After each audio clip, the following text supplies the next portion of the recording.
Selamat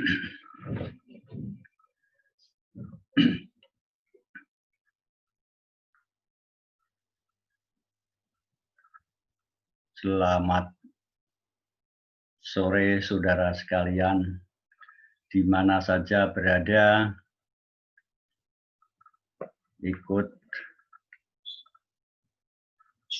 dalam apa yang saya sampaikan dalam Sandi Suarso Law Channel sebagai saluran hukum dan opini hukum dari masyarakat terhadap hal-hal yang terjadi dalam negara kita pada akhir-akhir ini. Saya, Sandi Suarso dalam Law Channel, akan membahas masalah-masalah yang update timbul. Yang saya soroti di sini adalah masalah hukuman mati terhadap koruptor, hukuman mati terhadap koruptor dalam hubungan perspektif Pancasila, atau dalam hubungan dengan apa yang ada dalam nilai-nilai Pancasila terhadap ancaman hukuman mati terhadap koruptor di Indonesia. Saya di sini akan saya sampaikan. Yang pertama-tama adalah latar belakang dari pemberantasan tindak pidana korupsi berdasarkan pada undang-undang yang masih berlaku sampai sekarang, yaitu Undang-Undang Nomor 31 Tahun 1999, di mana dalam pasal 2 ayat 2 jelas hukuman mati ada ancaman dalam undang-undang tersebut terhadap tindak pidana korupsi. Namun, apakah hukuman pidana mati ini akan diberikan kepada semua pelaku tindak pidana korupsi? Menurut saya harus dipertimbangkan dalam fakta persidangan. Nanti hakim akan melihat sejauh mana bukti-bukti dan pembelaan, mungkin pribadi, mungkin melalui lawyernya, bahwa mereka sebenarnya apakah dalam melakukan tindak pidana korupsi ada unsur sengaja memperkaya diri sendiri atau orang lain, atau dalam hal ini pemberian kepada para aparatur yang diberi tugas sebagai pejabat publik yang menyalurkan misalnya anggaran-anggaran atau proyek-proyek kepada warga masyarakat di Indonesia yang perlu dibantu oleh negara kita. Dalam pelaksanaan ini, mesti pemerintah tidak langsung turun pejabat, pasti akan melalui mekanisme proyek, baik itu penunjukan atau melalui tender. Nah, ini kalau nilainya kecil, mungkin tidak menjadi masalah. Kalau hanya kecil, tidak akan menjadi sorotan, baik negara maupun dunia. Tetapi kalau itu dilakukan dengan nilai-nilai yang fantastis, misalnya sampai triliunan, apalagi proyek-proyek yang dianggarkan mungkin 100 triliun lebih. Nah, Ini pasti ada mekanisme, di mana mekanisme itu sudah diatur. Berapa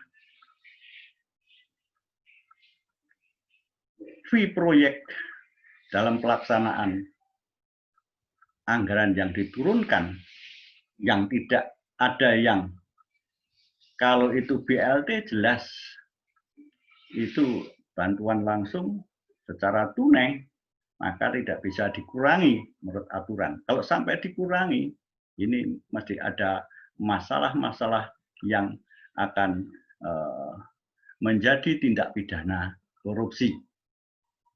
Ya. Kalau proyek, uang-uang yang disampaikan kepada warga masyarakat itu harus dibelikan barang misalnya saja. Dibelikan barang. Kalau barang-barang itu sampai pada masyarakat sesuai dengan spek yang diatur, harusnya ada spek-spek. Misalnya, kalau membeli beras dengan kualitas X, ya, membeli gula,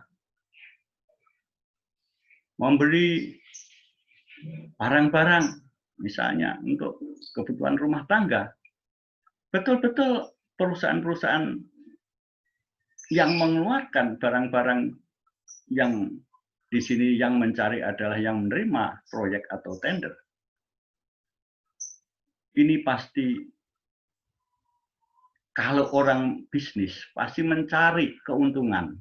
Nah, kalau ini misalnya untuk warga masyarakat ada standar beras seperti ini, standar beras seperti ini, minyak, sabun, dan sebagainya. Harus ada standar dan harus ada pengawasan. Ya, pengawasan produk barang yang disampaikan masyarakat. Jangan sampai masyarakat kuantitas dikurangi. Harusnya misalnya saja, harusnya 10 juta bungkus misalnya, sesuai dengan proyek yang diterima, yang isinya item ABC, nah, kebutuhan rumah tangga. Tetapi sampai tempat, misalnya saja kuantitasnya dikurangi, ya, kualitasnya dikurangi, ya, ini akan jadi masalah. Kalau itu pengawasannya lemah, maka ini celah bisa terjadi, yaitu terjadi pelaksanaan yang menyimpang.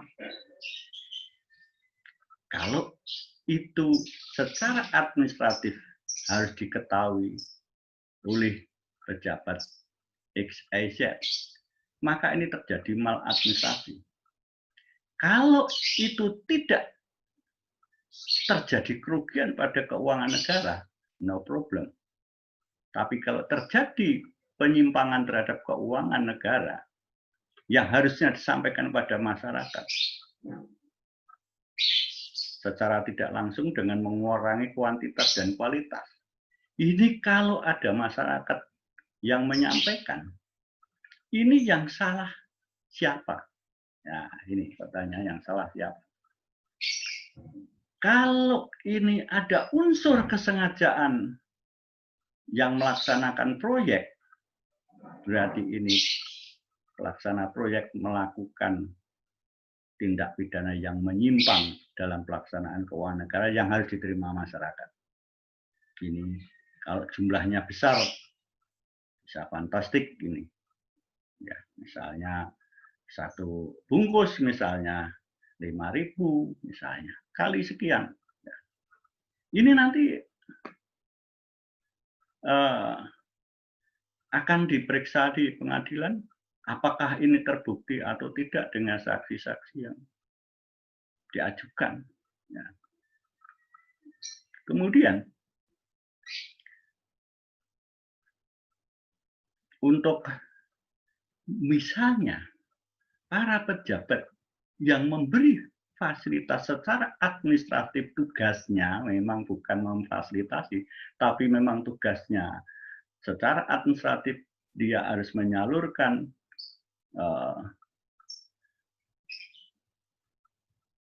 proyek-proyek pemerintah dalam sifatnya sosial misalnya, sampai masyarakat. Nah, yang dapat tender atau proyek, kalau dia misalnya saja 1 miliar dia dapat 1% misalnya saja, berarti dia dapat 10 M misalnya. Kalau 2 M berarti dapat 20 miliar. Padahal ini adalah puluhan triliun misalnya. Kalau yang nerima proyek memberikan istilahnya ini pemberian wulu bekti kepada pimpinan atau kepada yang memberi pekerjaan. Kalau itu diberikan lebih dulu proyek belum selesai, ini tanda tanya. Berarti penerima proyek punya niat, nanti saya harus untung, tidak mungkin rugi uang yang saya berikan kepada para, saya katakan di sini oknum, ya. Tetapi kalau itu bersifat negatif. Tapi kalau itu diberikan, tidak merugikan keuangan negara, proyeknya sampai pada masyarakat, tidak terjadi keuangan negara dirugikan oleh pelaksana proyek, no problem. Yang jadi masalah ini, kalau terjadi penyimpangan keuangan negara, kalau diberikan barang secara kuantitas kualitas 100%, ya memang kadang kalau beras mungkin kuintalan, mungkin di truk ada penyusutan, itu hal yang normal, itu perlu ada pemeriksaan secara teliti. Ya, itu tidak masalah kalau tidak pengurangan kualitas dan kuantitas. Tapi kalau ini terjadi, ini berarti sudah ada unsur memberikan suap, tapi yang namanya bisnis tidak mungkin tidak mau rugi, dia akan mensiasati, misalnya saja pengurangan kualitas dan kuantitas tadi. Tetapi kita harus positive thinking. Apa yang diberikan pada para pejabat yang mengurus secara administratif ini mendapatkan ucapan terima kasih kalau proyek sudah selesai, diaudit secara akuntabilitas bisa dipertanggungjawabkan, dia memberi ucapan terima kasih berwujud uang karena sesuai dengan nilai proyek tadi sekian puluh miliar triliun, untungnya itu besar. Dia sebagai manusia orang timur, dia akan memberikan, tapi tidak mengurangi keuangan negara yang harus sampai pada masyarakat. Tapi hak penerima proyek, fee proyek pribadi yang dia itu mengerjakan tugas-tugas negara. Nah,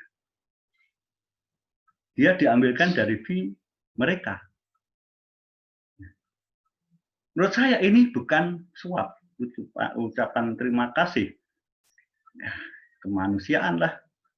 Mosok ya secara regulasi dapat 1%, yang ngurusi tanda tangan hanya melihat saja, ini manusiawi.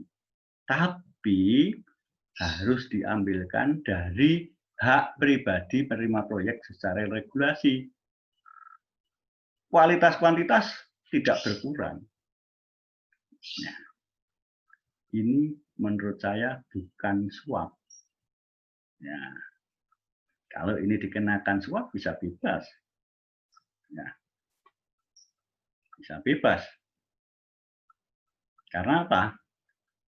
Karena ini tidak ada penyimpangan keuangan negara.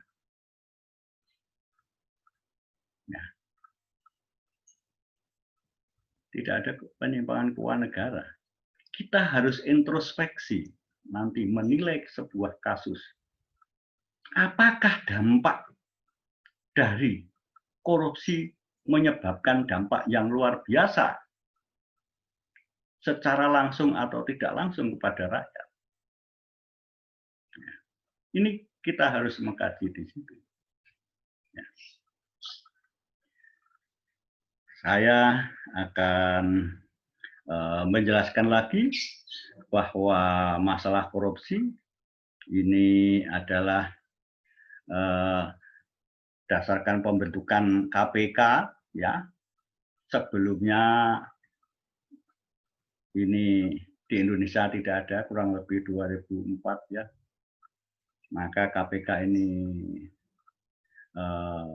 dilaksanakan, ya, meskipun undang-undangnya sudah dipersiapkan lebih dulu, Undang-Undang Nomor 31/99, ya, tentang tindak pidana korupsi, ya. Karena apa? Memang kalau itu korupsi merupakan budaya, menurut saya bukan. Karena ini adalah ada celah. Pengawasan harus ketat sekali terhadap keuangan negara yang disalurkan kepada masyarakat atau proyek-proyek negara yang dilaksanakan oleh badan hukum swasta. Ya. Ini. Selanjutnya, sebenarnya yang perlu dikaji di sini adalah tujuan dibentuknya KPK itu untuk apa? Nah, ini perlu direnungkan. Ini ada penjelasan tersendiri, tapi menurut saya ada dua hal yang sangat penting, ya, yaitu mencegah terjadinya tindak pidana korupsi. Ya, mencegah, jangan sampai. Mungkin dalam sosialisasi pencegahan perlu diterapkan dari pemerintah pusat sampai daerah, serta lembaga-lembaga non-departemen yang lain. Perlu ada sosialisasi. Ya. Jangan sampai ada penyimpangan keuangan. Ya. Ini pun nanti juga harus ada keseimbangan. Kenapa orang itu bisa korupsi? Nah, apakah ada celah? Apakah itu manusianya yang perlu dirubah secara mental, ideologi Pancasila harus diterapkan? Bahwa di sini ada tujuan negara, alinea keempat, mensejahterakan seluruh rakyat Indonesia, bukan mensejahterakan kelompok dan golongan. Nah, di sini harus disadari, setiap pelaksana negara ini setelah disumpah sebagai pejabat harus ingat, satu langkah menuju kantor, 1 menit sebelum tanda tangan, dia adalah pejabat yang digaji oleh negara. Notabene itu uang dari rakyat. Makan 3 kali, ya,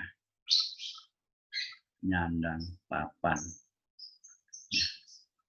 Itu perlu disadari bahwa perlu perenungan bahwa sebenarnya manusia itu kalau menjadi pejabat negara pasti ada pengangkatan dan penyumpahan. Jangan sampai sumpah itu hanya lip service saja. Jangan sampai terjadi hanya lip service saja. Harus direnungkan. Digaji besar. Jangan sampai terjadi penyimpangan-penyimpangan yang bisa merugikan keuangan negara. Ini harapan kami sebagai warga masyarakat. Saya ini sebagai pengamat sosial dan hukum, ya. Yang saya lihat di sini, saya menginginkan bangsa kita nantinya dari bangsa yang besar, sejahtera, ya, lahir dan batin. Tanah kita bisa ditanami apa saja, gemah ripah lojinawi. Ya. Itu pasti tercapai. Ya. Ini harus dipahami setiap pejabat atau setiap perusahaan-perusahaan swasta kalau mendapatkan pekerjaan dari pemerintah. Jangan di sini ya memikirkan bahwa ini proyek itu untung besar untuk pribadi saya, pas untuk pribadi saya untung besar. Ya, jangan sampai ini pikirannya untung dan untung. Ini sebagai amanah saya dipercaya negara sesuai dengan aturan. Jangan sampai saya katakan tadi pengurangan kualitas kuantitas hingga merugikan keuangan negara. Hingga nanti proyek belum lama jadi rusak misalnya. Ini perlu perubahan mental daripada seluruh stakeholder bangsa kita. Harus memikirkan demikian untuk menjadi bangsa yang besar dan disegani. Nah, kuat dalam perekonomian, pertahanan, politik, budaya, kita harus kuat. Untuk menuju bangsa yang lebih maju dan dipandang di dunia bahwa Indonesia adalah negara yang sejahtera, kuat, yang seperti saya katakan tadi. Ya. Hingga akhirnya menyebabkan rakyatnya juga kuat, mencintai Indonesia, lahir dan batin. Ya. Lahir dan batin. Mencintai secara tulus, berjuang untuk bangsanya, otomatis berjuang untuk dirinya sendiri dan keluarga dan seluruh rakyat Indonesia. Selanjutnya, tadi pencegahan perlu ada metode baru yang diterapkan untuk melakukan sosialisasi baik pemerintah pusat sampai daerah dan lembaga-lembaga non-departemen yang lain, ya, seluruh stakeholder pemerintah. Perlu ada konsep-konsep baru yang merubah mental manusia, harus sesuai dengan nilai-nilai Pancasila. Pancasila sebagai filter dalam tindakan apapun di Indonesia. Selanjutnya yang kedua, pemidanaan. Apakah dibentuknya lembaga ini hanya ingin menjarakan manusia? Apakah hanya ingin menghukum seumur hidup dari pelaku tidak pidana korupsi? Apakah mau memberi hukuman mati terhadap tindak pidana korupsi? Ya. Ini perlu ada suatu kajian-kajian bahwa pemidanaan ini perlu disesuaikan dengan keadaan bangsa kita. Sedangkan di negara lain, 132 negara sudah menghapus pidana mati. Indonesia masih menerapkan pidana mati. Namun pelaksanaannya juga tidak mudah. Sangat sulit. Kalau tidak signifikan, hakim yakin seyakin-yakinnya sampai banding kasasi, sampai PK pun tetap hukuman mati. Ya. Itu sangat berat untuk menjatuhkan hukuman mati. Sebagai negara Indonesia yang berdasarkan Pancasila, ya,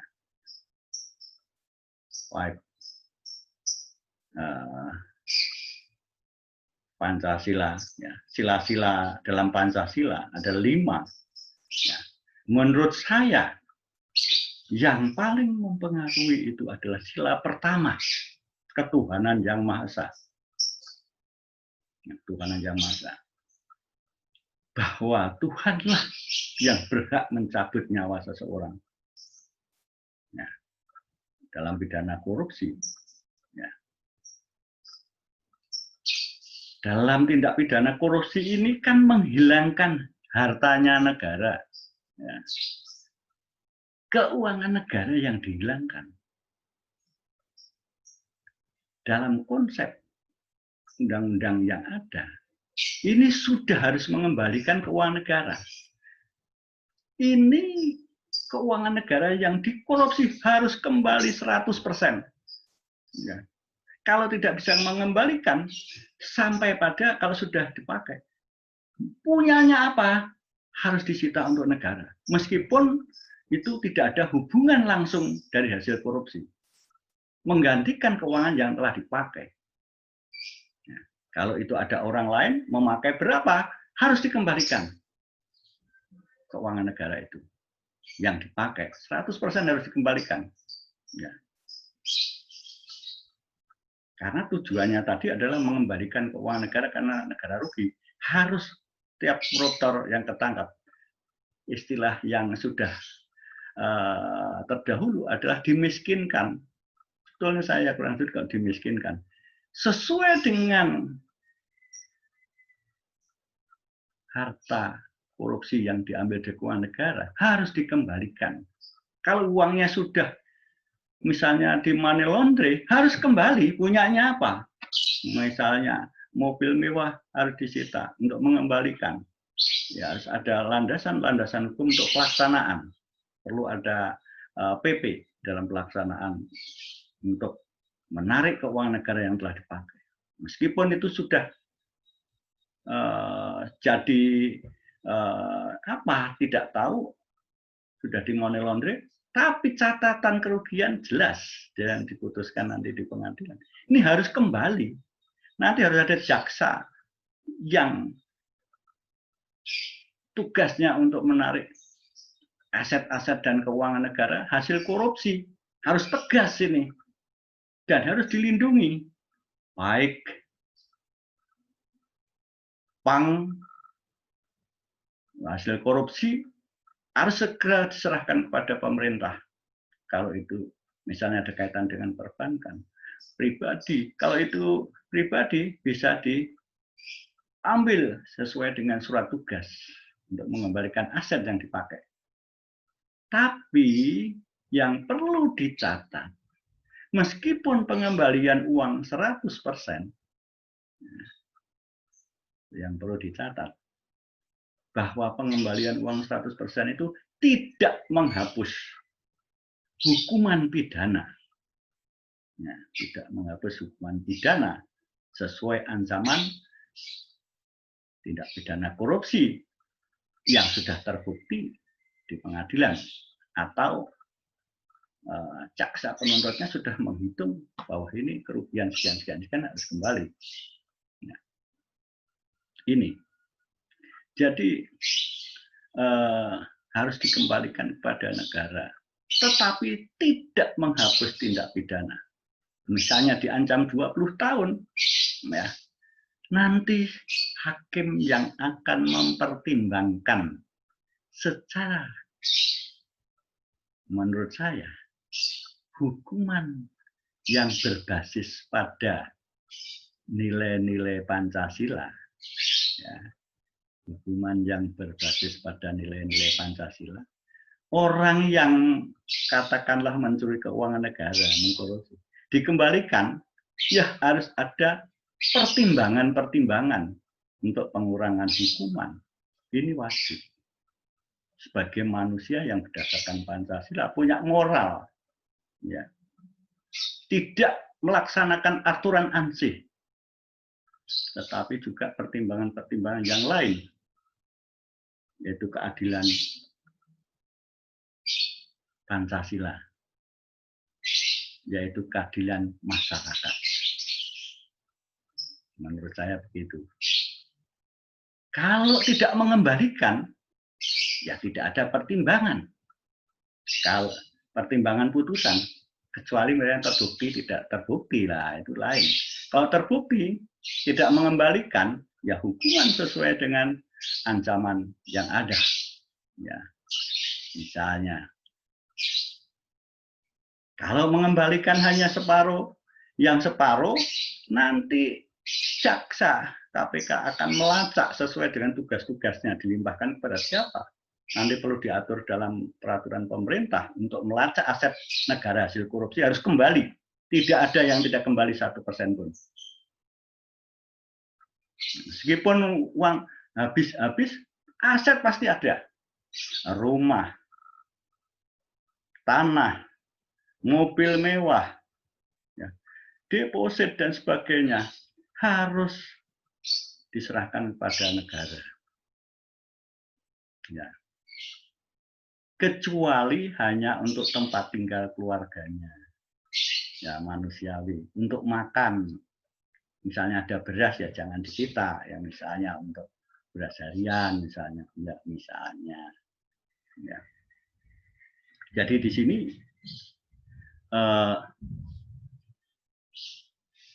pejabat pemerintah pusat sampai daerah yang terbukti melakukan tindak pidana korupsi bukan berarti yang tanggung jawab pejabatnya saja. Memang secara yuridis pejabatnya yang melakukan korupsi atau oknum-oknum pejabat atau oknum-oknum pemerintah, pelaksana pemerintahan yang melakukan tindak pidana korupsi itu ditanggung sendiri. Memang pidananya ditanggung sendiri, pidana fisik. Ya. Tapi pidana kerugian negara secara ekonomi, keluarganya ikut bertanggung jawab. Ini perlu diatur secara jelas dalam regulasi. Mungkin nanti diatur dalam PP misalnya. Jadi hasil korupsi tetap kembali. 100%. Tetap dihukum. Tapi ada pertimbangan untuk mengurangi hukuman misalnya. Ini perlu diatur secara rinci. Nanti ada kajian-kajian tentang pemburu aset dari keuangan negara yang telah dikorupsi. Nah, ini harapan saya. Secara yuridis harus ada aturan hukum pelaksanaannya. Kalau tidak ada aturan hukum pelaksanaannya, nanti bisa akuntabilitasnya bisa nanti ya maaf ya nanti orang bisa dipertanggungjawabkan kalau tidak ada landasan hukumnya dan bisa dilawan nanti. Gitu. Selanjutnya, hakikat dari pemberantasan tindak pidana korupsi di sini pasti ada kerugian, tadi sudah sampaikan. Ya.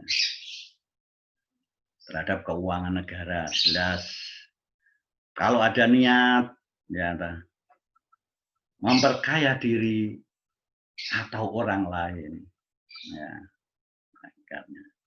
Selanjutnya, misalnya adanya suap, ya dikenakan pasal suap. Suap ini pun kalau itu hasil pemberian itu di luar fee resmi pelaksana proyek, di luar itu bisa terkena suap atau markup di atas persentase penerimaan pelaksana proyek. Misalnya 1% haknya pelaksana proyek, misalnya di markup jadi 1,5%. Ini korupsi murni. Tapi kalau suap, ini perlu hati-hati. Suap itu diberikan di belakang setelah proyek selesai atau di depan proyek selesai. Cuman ini dugaan kalau di depan, ini perlu pertanyaan. Kok berani memberi suap, memberi ucapan terima kasih, proyek belum selesai, berani membelikan XYZ. Misalnya. Kalau itu diberikan di belakang, ya, itu konotasi kita ucapan terima kasih. Orang Timur ya secara kemanusiaan, keadilan, rasa ketimuran memberi, tapi tidak mengurangi keuangan negara yang harus disalurkan pada warga masyarakat seluruh Indonesia. Tetapi diambil dari fee penerima proyek. Jadi uangnya yang menerima proyek sesuai aturan. Cuman penerima proyek tidak malak. Ya, DPEK sendiri dapat dari nilai proyek, cuman sebagian diberikan. Menurut saya ini bukan suap, ya. Tapi ya nanti terserah hakim yang menilai dalam fakta persidangan bagaimana. Tapi kalau itu diambil dari fee pribadi penerima proyek, bukan korupsi. Karena secara yuridis dilindungi oleh undang-undang, tidak melanggar undang-undang. Tapi kalau itu diambil dari markup atau merubah kualitas kuantitas menjadi turun, itu bisa dipertanyakan. Kalau itu tidak ada, bisa lepas ini yang dituduh suap. Dan nanti terserah bagaimana dalam pelaksana persidangan. Ya, itu nanti kita melihat perkembangan-perkembangan bangsa kita juga sesuai yang saya katakan tadi bahwa negara ini ada punya pembukaan alinea keempat untuk mensejahterakan rakyat. Kita bersama-sama mengawasi, bersama-sama introspeksi diri bahwa kita ini siapa? Rakyat.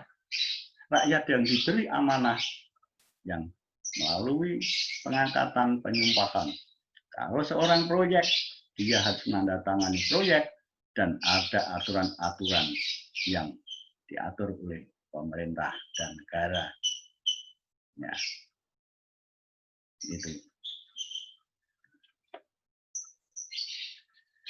Misalnya, salah satu contoh ya, suap menyebabkan maladministrasi. Ya, misalnya ada proyek Megamall besar, hotel Megamall. Izin belum keluar, tapi bangunan keluar. Ini berarti terjadi maladministrasi dalam perizinan. Ya, maladministrasi dalam perizinan. Kalau itu belum melalui AMDAL, belum melalui kajian-kajian, bisa nanti pembangunan itu tidak sesuai dengan aturan hukum administrasi dalam perizinan. Tapi faktanya, izin bangunan belum keluar, pembangunan sudah berjalan. Nah, ini perlu ada pengawasan yang ketat. Nah, hal demikian kalau terjadi maladministrasi ini, nah, maka kalau itu menyimpang, kalau itu tidak berdampak, ya, kerusakan-kerusakan lingkungan tidak masalah. Tetapi maladministrasi yang tidak merugikan kerusakan lingkungan ataupun keuangan negara, itu tidak masalah, no problem. Tapi kalau itu sampai merusak lingkungan dan merugikan keuangan negara, ya harusnya didapat dalam perizinan, misalnya belum tersalurkan. Nah, ini nanti jadi masalah. Yang namanya pidana itu melekat pada subjek pertanggungjawabannya atau siapa yang mungkin orang-orang yang berhubungan dengan itu bisa masuk pasal 52 KUHP. Selanjutnya,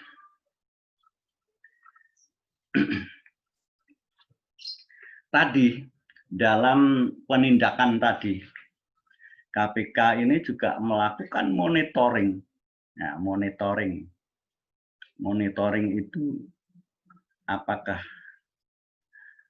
efektif atau tidak. Ini perlu nanti ada kajian-kajian. Karena yang namanya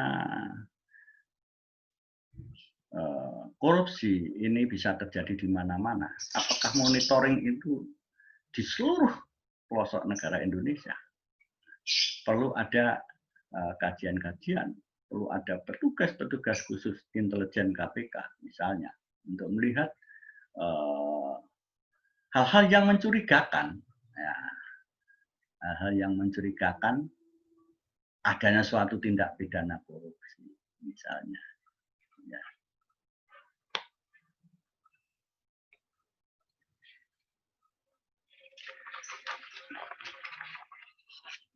selanjutnya, apa yang dicari tadi ya, dalam penegakan hukum oleh KPK sudah saya sampaikan ya. Di antaranya ada 2, kerugian negara, ya, memberikan ya, kerugian negara dan hal-hal yang akibatnya harus diterima tadi sesuai usulan saya ada aturan untuk memburu aset-aset korupsi 100% harus kembali. Ini perlu ada landasan yuridis nantinya. Ya, tetap dihukum, tapi hasil korupsi negara harus kembali. Ya.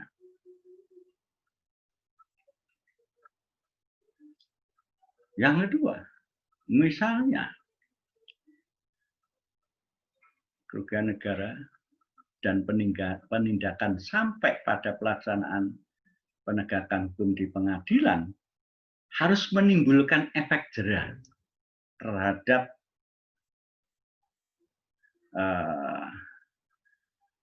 ya seluruh stakeholder di negara Indonesia. Semuanya saja kita introspeksi. Ya, harus ada efek jera. Untuk melakukan tindak pidana korupsi ini takutnya bukan main. Karena yang bertanggung jawab tidak hanya pelaku, tapi keluarga. Ini konsep saya tadi. Bukan dimiskinkan, tapi sesuai dengan nilai korupsi harus kembali, tapi tetap dihukum. Tapi nanti hakim akan mempertimbangkan. Wajib dikembalikan 100%. Ini konsep saya. Harus bertanggung jawab diganti apa, yang jelas jumlahnya harus sesuai. Dan nanti harus ada akuntan publik yang akan menilai. Ada appraisal untuk menilai aset-aset itu.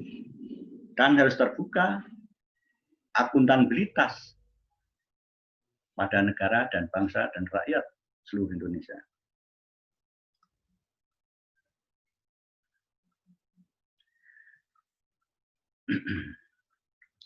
Selanjutnya,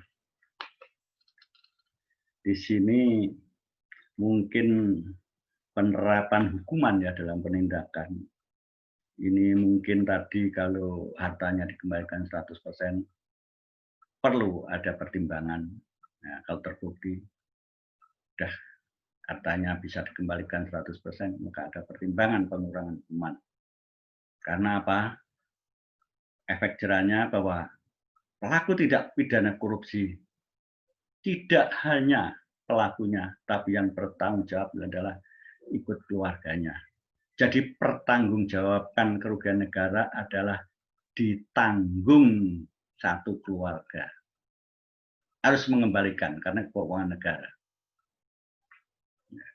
Harus ada landasan aturan yang berlaku untuk mengambil aset-aset itu sesuai didukung oleh pihak-pihak penegak hukum yang lain. Baik lewat keuangan, baik keamanan, ya, baik kepolisian, TNI, dan segala stakeholder kekuatan dalam negara kita harus mendukung untuk pembersihan tindak pidana korupsi ini. Jadi, menurut saya, korupsi ini ya maksimal memang secara yuridis diatur dalam pasal 2 ayat 2 tadi hukuman mati. Tapi negara Pancasila, sila yang pertama dan kedua, kemanusiaan yang adil dan beradab, sila kedua. Bangsa kita adalah bangsa yang beradab. Mempunyai kemanusiaan yang adil, kemanusiaan yang adil dan beradab. Ya. Untuk itu, untuk mengembalikan sila kedua dalam kasus-kasus korupsi ini, sesuai konsep saya tadi, harta harus kembalikan semua. Tidak ada gunanya korupsi, akan merugikan keluarga. Akan dihukum, harta yang dikorupsi akan kembali kepada negara lagi. Dengan demikian, negara kita akan aman keuangan negara. Dan ada efek jera kepada semuanya saja. Melakukan korupsi tidak ada gunanya. Ya. Karena justru akan menjerumuskan keluarganya. Ini yang perlu direnungkan dan nanti dituangkan dalam bentuk aturan-aturan pelaksanaan. Mungkin ini saran saya sebagai warga negara, ya, sebagai pengamat hukum, nah, sosial di Indonesia. Ya. Selanjutnya, di sini saya menyitir dari pendapat dari Saud Situmorang, ya, 1 tahun yang lalu, kebetulan bulan Desember tanggal 15, 1 tahun yang lalu juga ada masalah-masalah yang membahas hukuman mati, yaitu dari oknum PUPR yang terjerat pengadaan air minum, ya, kalau tidak keliru, itu juga akan dihukum mati. Tetapi Saud Situmorang waktu itu adalah wakil KPK, tidak sependapat dengan hukuman mati. Hukuman mati itu hanya retorika, berat melaksanaannya. Sebagai bangsa dan negara Indonesia yang berdasarkan Pancasila, Saud Situmorang tidak cocok penerapan hukuman mati. Nah, dari pendapat Bapak Saud Situmorang, saya tadi punya konsep bukan memiskinkan, enggak. Hak untuk kaya boleh, tapi harta negara harus kembali kepada negara. Tetapi hukuman terhadap pelaku tetap tidak berubah. Jadi mau korupsi di Indonesia tidak ada gunanya. Uang dikembalikan, dipakai siapapun. Mau menyita aset apapun harus senilai dengan hasil korupsi. Nanti akan jerah. Saya punya keyakinan. Ya, akan jerah. Cuma korupsi. Akan mensengsarakan keluarga. Ini pendapat Situmorang yang dikeluarkan di liputan6.com, ya, tanggal 15 Desember 2019. Tidak cocok dengan hukuman mati. Ya. Menurut saya, secara normatif memang sudah diatur. Nah, sudah diatur di dalam Undang-Undang KPK. Ya, sudah saya kemukakan di depan tadi. Ini pun nanti akan dibuktikan di pengadilan. Apakah benar dakwaan yang diajukan itu terbukti atau tidak? Nah, ini nanti tergantung dari fakta di persidangan. Ya, nanti ada upaya hukum, apakah benar-benar terbukti atau tidak. Nah, ini nanti pasti ada pengacara, ya, dan pembelaan pribadi. Ya. Ini nanti kita belum tahu semuanya, ya, semuanya. Ya.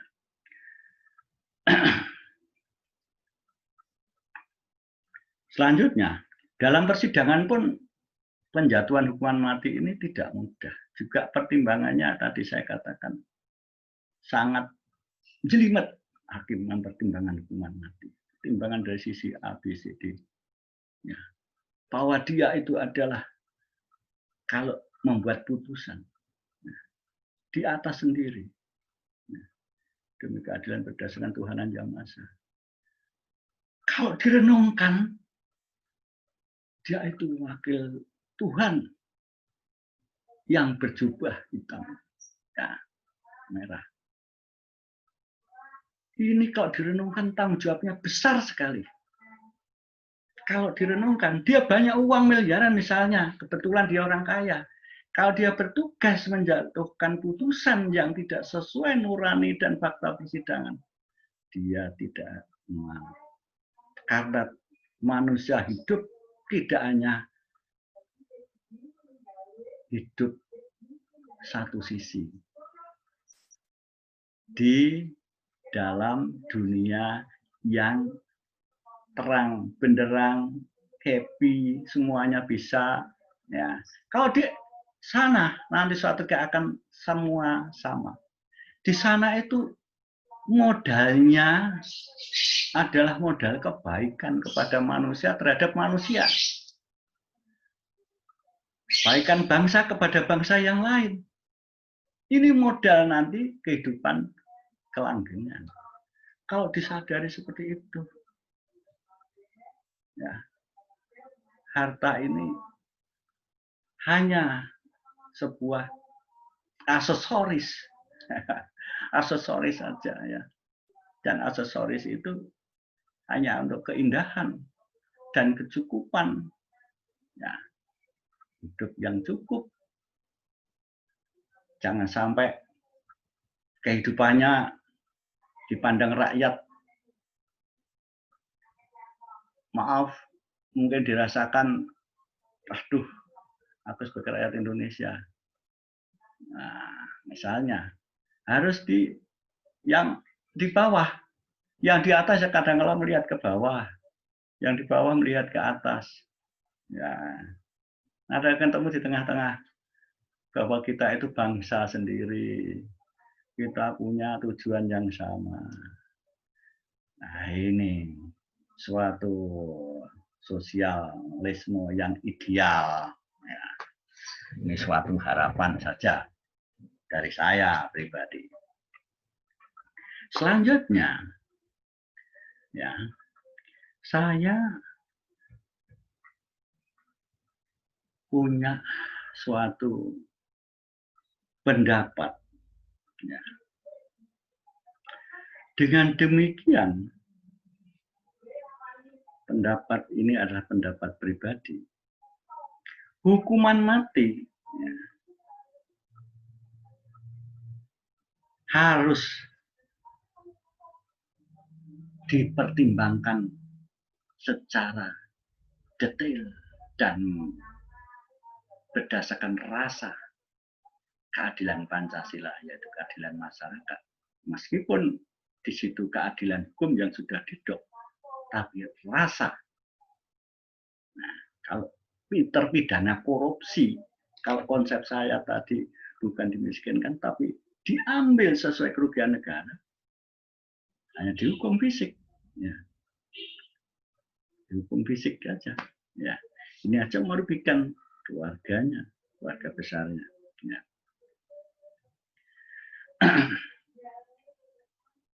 Hukuman mati menurut saya, pidana korupsi ini kan harta bisa dicari dengan teknik-teknik pengambilan aset, memburu aset berdasarkan aturan perundangan yang diatur nanti.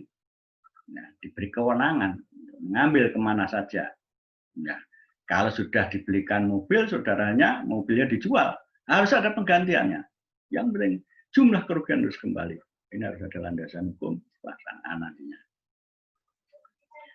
Tetapi berbeda dengan hilangnya atau pelaku menghilangkan nyawa lain. Kalau harta bisa dicari, ya, penggantinya. Tapi kalau kehilangan nyawa, maaf, sulit. Gitu. Nah, ini nanti hakim mempertimbangkan keadilan yang keadilan Pancasila.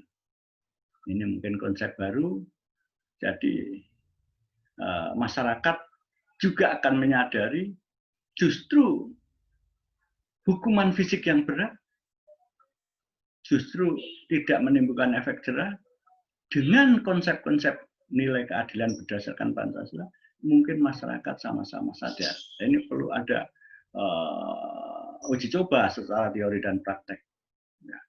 Kalau itu sesuai, maka perlu dipertahankan dan diteruskan. Kemudian yang ketiga, hukuman mati ini adalah hak Tuhan. Ya. Hak Tuhan. Ya. Yaitu Allah, ya, yang Maha Kuasa. Jadi menerapkan hukuman mati itu kurang tepat. Negara Indonesia yang berdasarkan Pancasila.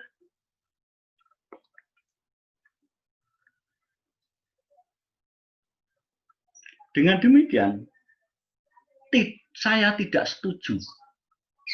Kembali lagi, saya pribadi tidak setuju dengan penerapan hukuman mati terhadap tindak terhadap tindak pidana korupsi pada siapapun.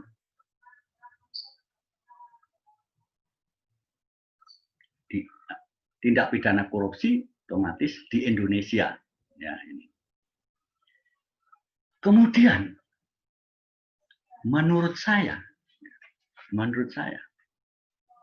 Indonesia ini dengan berdasarkan Pancasila tidak cocok ada pidana mati. Yang pertama. Yang kedua, karena Pancasila menjunjung tinggi hak demokrasi, ya, musyawarah, mufakat, sesuai dengan alinea keempat. Ada masalah negara di luar penegakan hukum, bahwa ada masalah harus diselesaikan secara baik-baik, musyawarah. Ya. Nah, ini peran DPR dari kabupaten atau kota, provinsi, sampai DPR provinsi, sampai DPR RI, DPD. Ini wakil rakyat semua. Menurut saya perlu ada aturan di Indonesia sesuai dengan Pancasila. Tidak boleh demo di jalan. Karena mereka punya wakil di DPR. Waktu pemilu dia nyoblos, wakilnya di situ. Maka semua masalah harus disalurkan melalui DPR. Ini harus dirubah konsep harus juga menurut saya. Ini. Tidak boleh demo di jalan yang anarkis. Harus terprogram untuk demo, harus dikawal oleh polisi dan ada korlapnya, dan sampai terjadi demo yang anarkis. Kemudian, hukuman mati menurut saya tidak cocok di Indonesia dalam sistem politik yang multi partai. Ini perlu direnungkan dan dipahami dalam kajian-kajian ilmiah. Baik itu ilmu politik, baik ilmu hukum, ya, baik ilmu sosial, dan ilmu-ilmu yang lain. Indonesia menerapkan hukuman mati tidak cocok dalam sistem multi partai. Coba nanti direnungkan saudara semua, seluruh bangsa dan setanah air Indonesia. Semoga persatuan dan kesatuan bangsa Indonesia tetap terjaga teguh tanpa melanggar undang-undang. Stabilitas keamanan harus terjaga. Tegas, rakyat bangsa Indonesia harus menyadari bahwa bangsa Indonesia adalah negara hukum. Semua harus taat pada hukum. Terima kasih atas perhatian saudara semua, di mana saja berada, dan mengikuti apa yang saya sampaikan dalam penyaluran hukum melalui Sandi Sularso Law Channel. Jangan lupa kalau saudara suka like. Kalau mau langganan bisa subscribe. Ya. Terima kasih. Salam sehat semua. Salam persatuan bangsa Indonesia. Salam sejahtera untuk kita semua. Semoga Tuhan melindungi kita semua. Amin ya rabbal alamin.